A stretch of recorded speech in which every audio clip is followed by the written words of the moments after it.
Okay, Mr. Jones here, and we're about to do one of my favorite lessons of the entire year. If I was asked to pick just a few lessons to teach AP Chemistry, this would probably be at the top of the list. There's a lot of good stuff in this. It's only 2 pages, and it's essentially only one problem. But what I like is we're going to completely analyze the titration. And this will be, what pages is this? Pages 78 and 79. So at the top, you'll see I mention, talk about a strong acid and a strong base first, before we do the one that's in the problem. Well, in that case, strong acid, strong base, we're going to have H plus reacting with hydroxide, and it's going to form water. And in this case, everything else is a spectator ion. So you know the endpoint pH is going to be 7 because it has to be water. Now, this new situation, we have HF, which is a weak acid. We have sodium hydroxide, strong base. The endpoint will not be at 7. And in fact, what's going to happen is that we are by accident going to make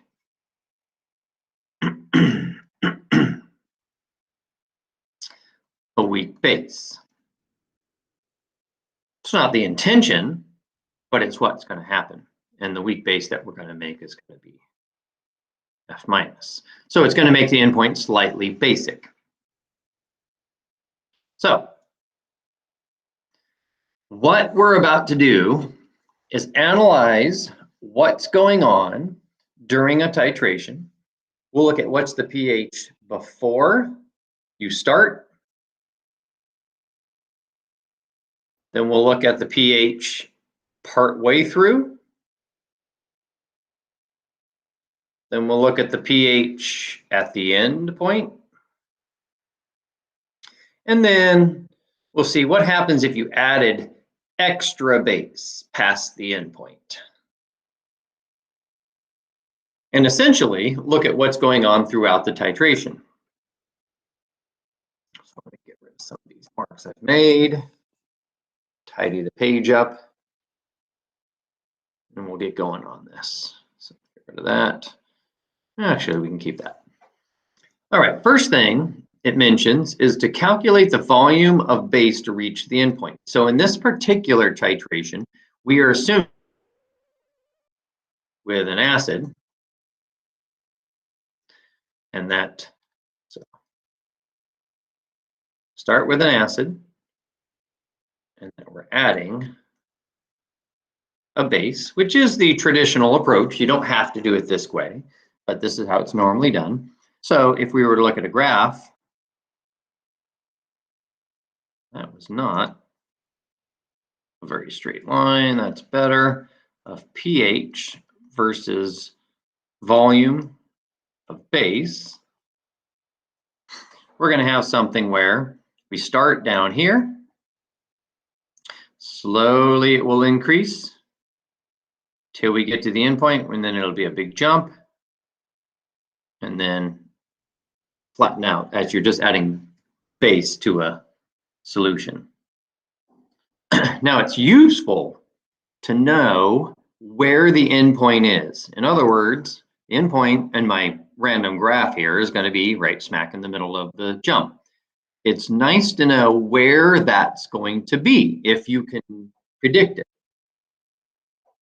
I have specifically asked for it. Even if you're not asked for this, it's a good idea to know where the endpoint is when you're working on problems like this. So our new equation is NAVA equals NBVB. because we have a monoprotic acid and a monohydroxide base, you could use the old version, MaVa, that's an A, equals MbVb. It will work just as well, but might as well practice the new one. So I plug in the normality, volume of the acid, because we know that because we're starting with it. Normality of the base. We're looking for how much base is it going to take to reach the endpoint, ends up being 43.1 milliliters. So, first calculation, what's the pH before any base is added? So another way of saying this would be, what's the pH of 0.100 molar weak acid HF? And it gives the Ka for HF to help us out. And this is old stuff, nothing new right here. Write out your equation, write out your equilibrium expression, ice chart, assume X is small, plug in your values, solve for X, check that it's within 5%. It is. And then take the negative log of H plus to get the pH at 3. And there's no surprise that we're starting at a pH of 3 because we're starting with an acid. Now this is old stuff. If you're not comfortable with this, you should stop this video and redo this problem a couple times, because we're only going to build on top of this situation. Now we're going to start adding base and see what happens. So when we add base, it says write the net equation. Well, we're starting with this. We're adding strong base. Going to make water. And as I mentioned earlier, we are accidentally making this weak base. It's not the goal. It's not what we're trying to accomplish, but we can't avoid it. This is going to happen. Now, until we get to the endpoint, it's always going to be a balance of how much F minus have we made and how much HF remains. So, question 4. Calculate the pH after 10 milliliters. So we're part way. Based on the volume that we expect to use, we're about a little less than quarter of a way. So like usual, anytime you're given a volume and a molarity, you want to multiply to get moles. So we'll do that. We have volume of acid that we started with, molarity, and we get this much HF that we started with. Likewise, 10 milliliters of base is here. Here's its molarity, and here's how much base or hydroxide has been added. Now, based on the net equation we wrote in step 3, that much hydroxide is going to turn the HF into F minus. So, however much base has been added is how much F minus has been created. So notice I took that value 0.000580 and said we added that much hydroxide, but it creates that much F minus right here. That's an important step of logic to understand. And of course, if you can't write the net equation, you don't know what's going on. So those net equations are important. Likewise, however much hydroxide we add, that's how much HF we lose. So I said subtract these two values, the HF here and the hydroxide here, and that will give us the amount of HF that we have remaining that has not been neutralized yet. At this point, you take both of these values, the amount of HF and the amount of F minus, divide by the current volume. Now the volume has changed because we've added these two things together. So our new volume, as I mentioned here, is 0.0350. So here's my amount of HF that remains, divided by the new volume, and here's my amount of F minus that was created, divided by the new volume, and I have my molarity of HF and my molarity of F minus. We still have the weak acid HF system. So same Ka expression, same Ka value.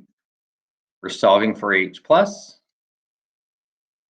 I know what F minus is this time, so plug it in. And of course, I know what HF is, plug it in, solve for X, which is the H plus, take the negative log and you get 4.48. So at this point, where do we start? It was 3.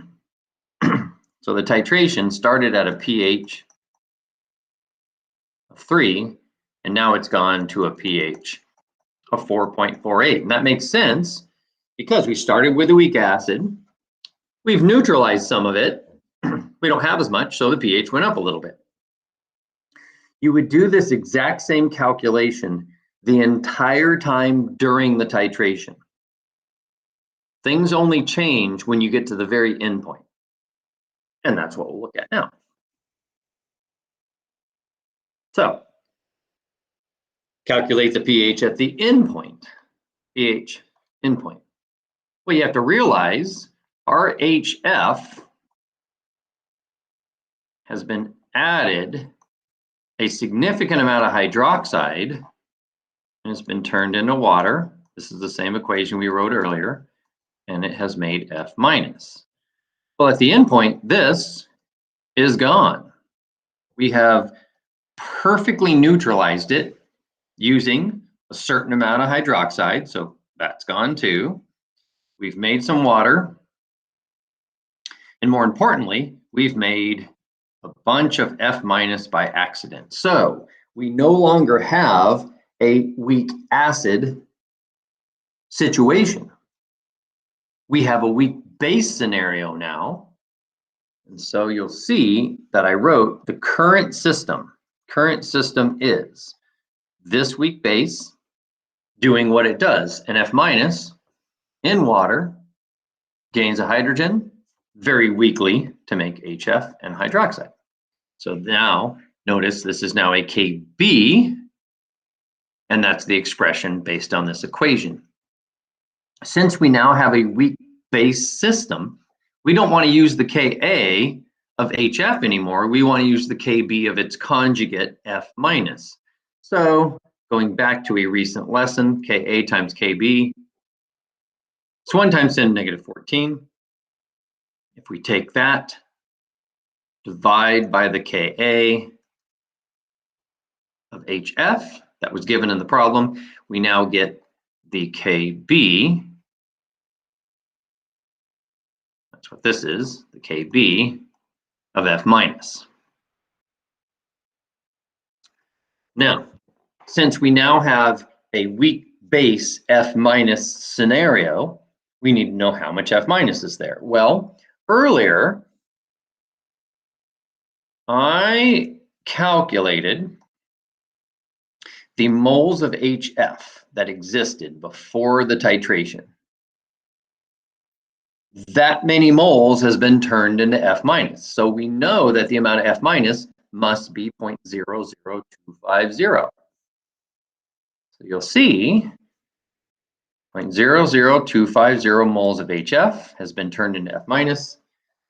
As you go through the titration, your volume just keeps increasing as you add more base. The current volume is here. So 0.0681 is the volume of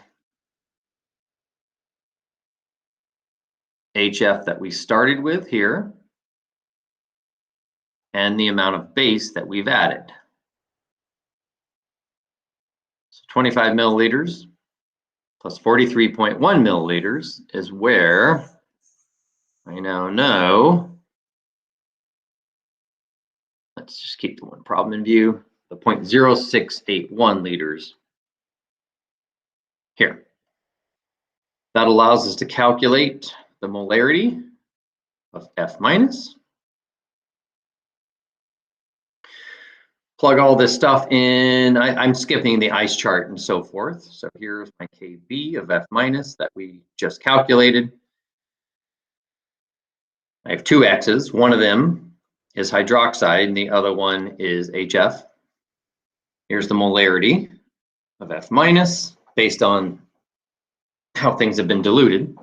Solve for X, which now represents hydroxide, not H plus. Check the 5% rule, we're okay. Negative log is POH. Subtract from 14 to get pH. And now it's 8.78. And that's no surprise because, again, let's go back to that graph. Let me put pH of 7 right here. We started with a weak acid. Let's just say right about here. This is going to be a bit of a rough graph. And we added base. It slowly crept up, and then right as we were about to run out of weak acid, the pH jumped up. And we right now, at the endpoint, would be, well, let me just go ahead and finish this. Let's say we kept going. We are right about here right now. This is the endpoint. It should be exactly halfway up the graph. I didn't mark it exactly halfway up, but either way, it's going to be above 7. Maybe it's a little closer to right here, but it's still above 7. And we've calculated that it's 8.78. Now, typically, this is the end of the discussion. You start here, you end at the endpoint, and that's it. But of course, what everybody likes to do is you see the color change, but it's very faint. And so you're like, that's not satisfying. Let's add more base just for the heck of it and make that color change more significant. Let's take a look at what happens at this point to the pH. So now, let's say we added, this isn't much, 0.1 milliliter. That's like 1 or 2 drops more of strong base were added. Now realize at this point, there's no reaction happening. You've already neutralized all the weak acid. All you are doing is you're just dumping strong base essentially into a solution in which it doesn't react. So because you're dumping strong base in and it's not being consumed, it will dominate. That's an I right there, but it's hard to tell. So it says, would the pH be due to the amount of F minus that's been accidentally created or the excess NaOH? Well, it turns out it is the NaOH. The strong NaOH is the one that is going to dominate, even though it's a tiny amount, just because it's strong. So let me clean this up. Take the volume of added NaOH at this point, right here, 0.1 milliliters is 0.0001 liters times the molarity, that hasn't changed. That gives us our moles of hydroxide that has been added that doesn't react. It's just being dumped into the solution. Our current volume is the starting amount of acid plus the amount of base that was added to reach the endpoint, plus this extra base that's been added. So now it's 68.2. It was 68.1 at the endpoint. Take the moles of hydroxide, divide by that new volume. That gives us the molarity of hydroxide. And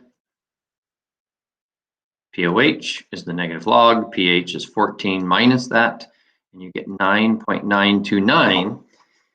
And what's interesting here, like my note says, is the endpoint was at 8.78. That's what the weak base F minus encouraged. But even this tiny amount, which again was 1 or 2 drops of strong base, caused the pH to be even more basic than 8.78. So it really shows how strong a strong base is compared to a weak base. They really are 2 completely different categories. And if you just kept adding base, you would just keep finding the extra OH, divide by the current volume, and then go through the same steps. And that pretty much does it. One thing I mentioned here is if you try to do the homework right away, you might feel a little lost or a little confused. So I recommend redo this lesson first. Either print out the notes without the work or write the steps and the problems on a blank sheet of paper. So in other words, just write what I have typed here for step 6 and all the other steps and try it. And the reason I say this is because if you can't do this set of questions that you've already seen, the homework is going to be even harder because it's new and things are slightly different. So make sure you completely understand and do this lesson, then try the homework, and it shouldn't be a big deal because all I do is change the numbers or change who the acid or base are, and it isn't that much different. And that should do it.